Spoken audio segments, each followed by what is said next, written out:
هر کسی وقتی تروما را به گونه مختلف تجربه میکنه تداویاش هم امکان داره مختلف باشه. دقیقاً. مثلا اگر شخصی مثلا یک بیماری را داشته باشه دوای شاید متفاوت‌تر باشه نسبت به شخصی که هر دوشان یک مریضی را دارن اما نظر به شرایطشان یعنی حتی میتونه میلی گرم های دوایشون دقیقاً با هم دیگه متفاوت باشه. پس 100% شاید چیزی که برای ما کار میته بر شما کار نته، چیزی که بر شما کار میته بر عزیزانی که ما را بیننده هستن بر اونا کار نته. اما بعضی از تکنیک های عمومی وجود داره که هر کسی میتونه اونا را تعقیب بکنه یا در زندگیش استفاده بکنه که حس بهتری داشته باشه. یعنی فکر میکنم مثل یک حس درونی می باشه که یک بدن همیشه در حالت آماده باش برای یک اتفاق است. مثل از این میمونه که یک مثلا من میام در مورد چیزایی که ما دیدیم، مثلا یک دختری که در خانه کار میکنه، مصرف کارهای خانه هست، وقتی میشینه همیشه او را میگن که تو کار نمیکنی، تو فلان نمیکنی، یا یک موضوعات چیزای بر از اون میرسه که همیشه حس میکنه که اگر من هر بار در حال پاککاری یا هر بار در حال یک کاری در داخل خانه باشم من توهین نمیشم، من تحقیر نمیشم، مرا کس غرض نمیگیره.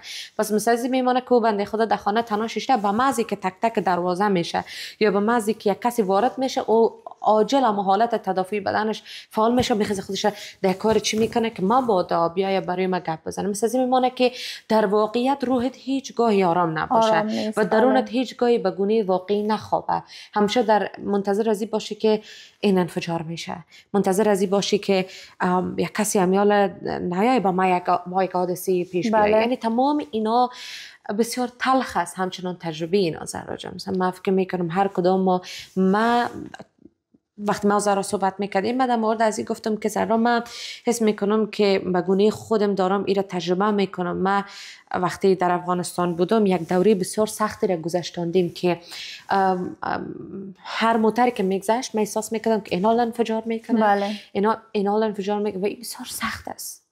ما در یک کشور زندگی میکنم که اتفاق نمیفته و من میدونم که یعنی من میتونم بگم که مشهده چو خود در اینجا نبینم ولی من هر روز رو احساس میکنم. من هر روز احساس میکنم که من شیشه موتر من نباید پایین بگذارم که مبادا کدام کسی دستش پیش کنه تلفن ما ببره یا بیای مرا کش کنه حتی تا این اندازه.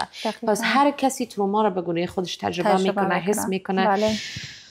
و چقدر بخش‌های مختلفی داره که باید در موردش صحبت شود و چقدر باید در موردش عمیق صحبت شود. زهرا جان من فکر میکنم ما تا هر چقدر بشینیم صحبت بکنیم بسیار بسیار بحث طولانی داره، ولی ما تلاش میکنیم که خلاص و کوتاه بیایم در مورد هر بخشش بگوییم و شما بیشتر در این موارد بدانین و برین خودتون هم عمیق بشین، در موردش سرچ بکنین، در موردش بنویسین، در موردش بخوانین، تجربه هایتان با افرادی که فکر میکنین شاید مثل شما اونا همین تجربه را داره برین شریک بسازین. این هم میتونه یک گونه صحبت کردن و التیام بخشیدن به روح ما باشه و نشرمیم، نه حراسیم از این که من این گپ بگویم من چی قضاوت میشم. وقتی شما میدونین با این کار شما خوب میشین، حالتون خوب میشه، پس انجامش بدین.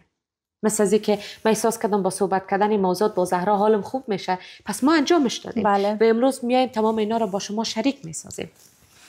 زهرا جان بیا یک کمی کوتاه بگیم در مورد از اینکه چیکار کنیم که حالمان بهتر شود از تروما، اگر نمیتونیم ریشه‌کنش کنیم حداقل کمترش بسازیم در درون ما. بسیار یک سوال اساسی فرزانه جان خودت پرسیدی که میتونه راه‌های متفاوت باشه، اما از دید من اگر ما میخوایم به یک جای باشیم، نه حس خوب داشته باشیم، اول باید بدانیم که ما چی میخوایم. به این معنا که درباره صحت روان و یا ای که یک روان سالم داشتن به چی معنا است بر ما. آیا اگر ما تروما را نداشته باشیم ما در کدام بخش از ذهن یا تفکر قرار میگیریم که ما بتانیم راحت باشیم. و از دید ما در قدم اول ای که ما قبول بکنیم که ما این تجربه های زندگی را داشتیم و بخش از زندگی ما بوده، چی در کودکی و چی در حال حاضر ادامه پیدا میکنه، ما این را بپذیریم و قسمی که خودت یاد کردی حس شرم نداشته باشیم. حس از که ما قضاوت میشیم، چون احساسات را که ما داریم تمامش واقعی است. اگر ما حس شرم داریم، اگر حس بی‌تفاوتی داریم، اگر حس خوشی داریم، تمام اینا احساسات واقعی یک انسان است. و متاسفانه از تجربه خودم میخوایم بگویم که اکثر احساسات برای ما قابل بیان نبوده، به خاطر از اینکه مثلا اگر من یک کار اشتباه بکنم، اگر فرزانه خبر شوه، من پیش فرزانه کم میایم، پس من ایره نمیگم، پس من خود واقعی خودم نیستم. این که من قبول بکنم خب این کاری که من انجام دادم یا این چیزی که بر من اتفاق افتاده این کار اشتباه بوده. و اینکه ما احساسات را که تجربه میکنیم اینا تمامشان احساسات واقعی ما هستند که من حیث یک انسان ما اینا را تجربه میکنیم. به طور مثال اگر بالای یک کس تجاوز میشه، او شخص احساس کمبود می داشته باشه، احساس شرم می داشته باشه، نمیتونه خودش ببخشه، نمیتونه شخصی را که این کار انجام داده ببخشه و این یک ترومای بسیار سنگین است. اما بیشتر اوقات خودش ملامت اسم میکنه. اگر من در اون موقعیت نمی بودم، اگر من اصلا شاید بگه اگر من آفرین مثل زیر موضوع. و زمانی که ما این را قبول میکنیم خب این یک اتفاق بود که افتاده، آسیب بسیار زیاد روحی و روانی بر من ایجاد کرده، اما من نیاز دارم که از یک کسی که میتونه درد مرا کم بکنه و یا که یک شخصی است که سالها در این بخش کار کرده و میتونه که مرا کمک بکنه با او شریک بسازم، بدون از اینکه ترس داشته باشم که من ملامت میشم، من قضاوت میشم، دنبال ای باشم که چی میتونه حال مرا بهتر بسازه. و امی خواستن حال خوب من فکر میکنم قدم دومی است بعد از اینکه ما قبول کردیم این حس، دنبال این حس خوب باشیم، چون زندگی ادامه داره و تا وقتی که ما زنده هستیم باید تلاش بکنیم که حس خوب داشته باشیم نسبت به خود ما، نسبت به زندگی ما، اطرافیان ما و در نهایت در جامعه و کشوری که زندگی میکنیم. من فکر میکنم برای زندگی باید زنده بود. دقیقاً. و زنده بودن به عنوان از این نیست که من میخورم، من میگردم. اگر من فکر میکنم درون هم باید زنده باشه، درون هم باید آری باشه، درون هم باید بخشیده شده باشه. باید خودمان را بابت اتفاقایی که افتاده هیچگاهی ملامت فکر نکنیم، ما یا همی که در موردش فکر بکنیم که دوباره او اتفاق نیفته که ما باز هم درگیر از او شویم و او چالش برای ما ایجاد شود و مثل ازی. وقتی که تروما برای هر کس به گونه مختلف اتفاق میفته، تداوی‌هایش هم گفتیم که مختلف است و اما قسمی که گفتی گشتن دنبال یک حال خوب و بودن راهکردهای مختلف به خاطر از اینکه تروما رو بتونیم تداوی بکنیم، من فکر میکنم که ما میتونیم بیایم این رقم جمع‌بندی بکنیم زهرا جان از دید من که اگر در هر کشوری هستیم، اگر در هر جای دنیا هستیم، در افغانستان، در خارج از افغانستان، در ایران، در تاجیکستان، در کانادا، در اروپا، مراکزهای وجود داره که اونا به صورت رایگان تمام امی خدمات برای ما ارائه میکنن. بله. فقط شاید نیاز باشه که ما اقدام بکنیم برای حال خوب. بله.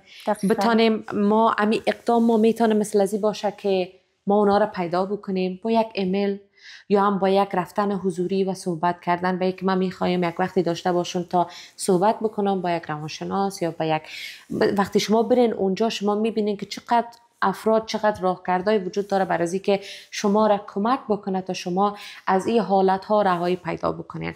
ما و شما، ما فکر میکنم نسلی هستیم که با چالش های زیادی روبرو هستیم، نه تنها تروما، افسردگی ها، نمیدانم با بسیار چالش های دیگه که تک تک اینا نیاز به گفتگو، نیاز به تداوی و نیاز به تغییر دارن و تمام اینا را من میگم ما تنها نیستیم. مثل که ما و زهرا تجربه مشترکی از تروما داریم و شما هم تجربه مشترکی مثل ما دارین، میتونیم بسیار اتفاقهای دیگه مشترک داشته باشیم که با صحبت همگیش حل میشه و با اشتراک گذاشتن و با حرکت برای حال خوب تمام اونا حل میشه. همین رقم است. دقیقاً فرزانه جان عزیز، یک بحث دیگه است در موضوع تروما که میتونه ما را خیلی کمک کنه، زندگی کردن در زمان حال است. یک کتاب بسیار زیبا را من خوانده بودم به نام The Power of Now by Eckhart Tolle که راجع به این صحبت کرده که چطور ما میتونیم در زمان حال زندگی کنیم. چون چیزی را که من خودم مشاهده میکنم در زندگی خودم در گذشته همیشه ای بوده که یا به فکر گذشته بودیم که چرا اتفاقات بر ما افتاده و یا دنبال ای بودم که یک کس را پیدا کنم و ملامت کنم که تمام مشکلات زندگی ما به خاطر ای آدم است، به خاطر ای آدم است. و یا که نگران آینده بودم، خب ما این گذشته سخت و دشوار را پشت سر گذاشتیم، آیا آینده ما چی میشه؟ همیشه مشکلات گذشته و ترس از آینده زندگی ما را بسیار سخت و چالش برانگیز کرده بود. اما از زمانی که من سعی و تلاش کردم که در زمان حال زندگی بکنم و من حیث یک شخصی که از 19 سال به بالا است و میتونه تصمیم های برای زندگیش بگیره، تصمیم گرفتم که مسئولیت تمام مشکلات زندگی خودم را به دوش خود بکشم و دانه به دانه به هر کدامشان مراجعه بکنم و در کنار ای که من به گذشته خود می دیدم و در حال رفع کردن تروماهای خود هستم، در زمان حال هم زندگی می کنم و اجازه نمیتم که گذشته ما و ترس از آینده باعث از این باشه که من یک زندگی شاد و یا خوبی در کنار خانواده، دوستان خود و یا که در اجتماع داشته باشم. بسیار عالی زهرا جان. به عنوان آخرین صحبت های در مورد تروما و یا با یک فردی که امی تروما را تجربه کرده و یا در حال تجربه کردن است چی صحبت های داری؟ دوست دارم بدانند که تنها نیستند. همه ما شما در این کشتی روان هستیم و متاسفانه مشکلات زیاد را چی روحی، روانی و یا فیزیکی تجربه کردیم، اما این آخر دنیا نیست. ما زنده هستیم. قسمی که خودت گفتی فرزانه جان، تا که زنده هستیم زندگی را باید زندگی کنیم و در تلاش ازی باشیم که چی میتونه حال ما را خوب کنه و در زمانی که او را شناسایی کردیم جرأت و شجاعت ای را داشته باشیم که بتانیم او افکار را که داریم، او اهداف که داریم او را زندگی بکنیم و از این که کمک بخوایم شرم نداشته باشیم، از این که بیاموزیم، از این هراس نداشته باشیم، چون هیچ انسان کامل نیست و ما به این دنیا آمدیم تا ای که یاد بگیریم، تجربه بکنیم و تجربه های خود با عزیزان خود شریک بسازیم که بتونیم یک جامعه سالم و مثبت داشته باشیم. بسیار عالی.